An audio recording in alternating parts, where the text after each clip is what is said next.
Okay, so we're just going to use some 2P10 to connect our corners. Here, we're going to put the glue on one side, just a nice little nickel strip. Okay. Then we're going to put our activator on this side. I usually like to turn it upside down and spray it that way so it doesn't get too much on the face. Then we're just going to line up the corners really nice, make sure it's nice and flush at the top. Just close them together. That'll finish up nice. It's going to take about 5 seconds to truly set up, 5 to 10 seconds. In 10 to 20 minutes, it's absolutely fully cured. When you go to try to pull this apart, it's going to break the board before it breaks the glue joint, in most cases, if you did a proper job. And we'll do the other side.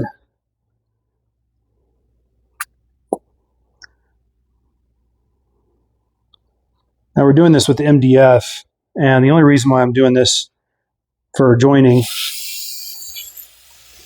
is I don't want to put a biscuit in MDF. Sometimes it like bubbles up the surface, and so just sometimes just doesn't work out that great.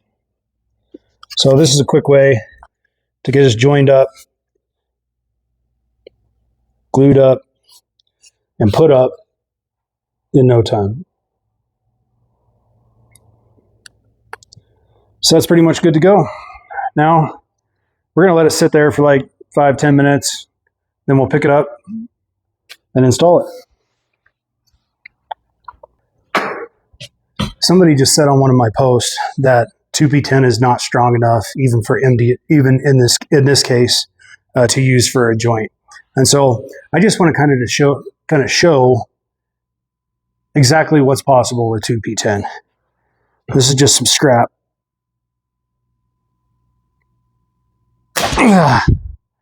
Okay, so do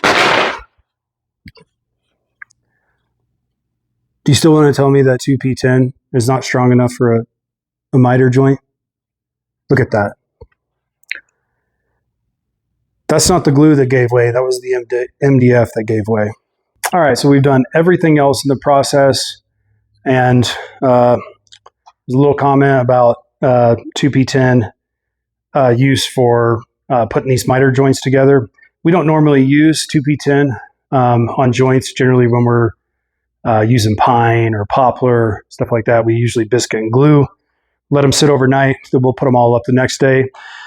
But for this, for MDF, it does work. I don't use biscuits because many times it can kind of balloon out the face of the MDF, especially if you're working with MDF that has a hog out in it.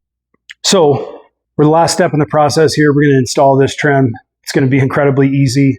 I do want to tell you one thing, and that's that when you shoot with the brad nailer, anytime you're shooting into the jamb, you always have your nail gun horizontal. And that's because the brad nails, they have a chiseled edge, right?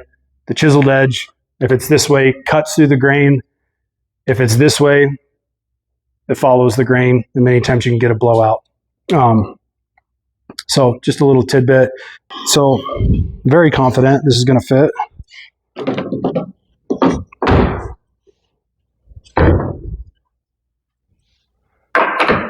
Put our reveal block up there. So first thing I'm going to do is I'm going to put one in what we call the field. That's out here. Okay. So we're going to put that one in the field, and then we're going to come over here and do the same thing. That allows us to adjust anywhere we need to adjust. It's actually really good.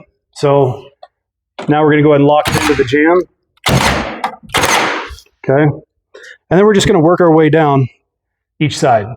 So we can do that with our reveal block, and this just ensures that it's just the same all the way down.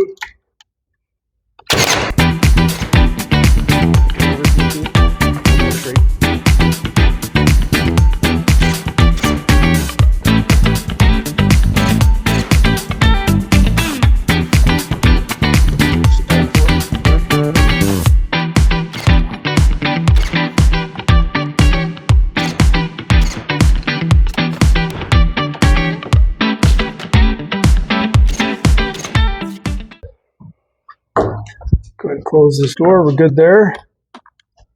Lock in this corner. I always like to put 4 nails here. I don't know, peace of mind. Makes me feel like I'm locking that joint in pretty good.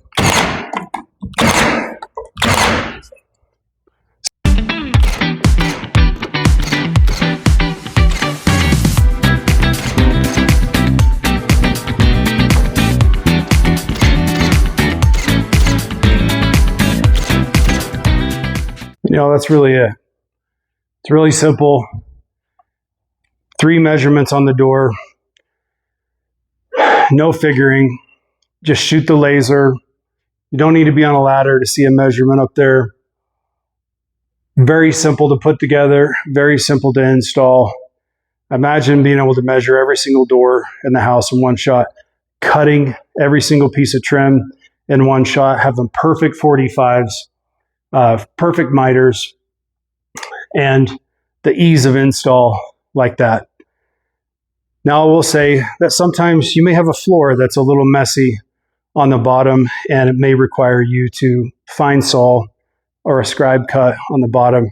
Still real quick and easy, much like we did the jam in one of the last videos. But that's it, guys. That's really it.